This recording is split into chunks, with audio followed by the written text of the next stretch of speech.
તમારા શેર્સને વેચ્યા વગર એક એક્સ્ટ્રા ઇન્કમ કમાવી છે? જેમ તમે તમારા ઘરને ભાડે આપી શકો છો, એમ ઘણા લોકો એમના શેર્સ પણ ભાડે આપે છે એક્સચેન્જ પર, અને આનાથી એક રિસ્ક ફ્રી અને ખૂબ જ સરસ રિટર્ન કમાવે છે. લાગે છે ને ફેક, પણ આ 100% જેન્યુઇન છે. સમજો તમારી પાસે એક ફ્લેટ છે અને તમે એમાં રહેતા નથી, તો તમે એને રેન્ટ પર આપીને એક કમાઈ ઊભી કરો છો ને. SLBM securities lending and borrowing mechanism પણ એવું જ છે. તમે તમારા શેર્સ 1 કે 2 મહિના માટે ટ્રેડર્સને રેન્ટ પર આપી શકો છો ઓફિશિયલ એક્સચેન્જ પ્લેટફોર્મ પર, અને ફ્રી પૈસા કમાવી શકો છો. અને આ ઘણીવાર ખૂબ જ એટ્રેક્ટિવ હોય છે. ક્યારેક તો આપણને વર્ષના 20% જેવું રિટર્ન બી મળી જાય છે.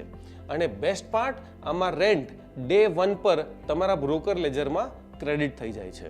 બીજી ખાસ વાત, કારણ કે તમે આ શેર્સ વેચતા નથી, તો એમાં શોર્ટ ટર્મ કે long term capital gains tax લાગતો પણ નથી. ફક્ત તમે જે આ ઇન્ટરેસ્ટ કમાવશો એ તમારા ટેક્સેબલ ઇન્કમમાં એડ થઈ જશે. જનરલી લોકો અમને પૂછે, આ સેફ અને ગેરંટીડ છે? યસ, આ NSE ક્લિયરિંગ કોર્પોરેશન ગેરંટી કરે છે. લોકો એ બી પૂછે, મારે શેર્સ વેચવા હોય તો જ્યારે શેર્સ તમારા રેન્ટ પર હોય ત્યારે તમે વેચી ના શકો, તો જે શેર્સ આપણે લોંગ ટર્મ માટે હોલ્ડ કરવાના હોય એ જ આપણે રેન્ટ પર આપવા. અને બીજું કે લોકો આ શેર્સ બોરો કેમ કરે? સો જનરલી લોકો શોર્ટ સેલિંગ કે હેજિંગ પર્પસીસ માટે આ શેર્સ બોરો કરે.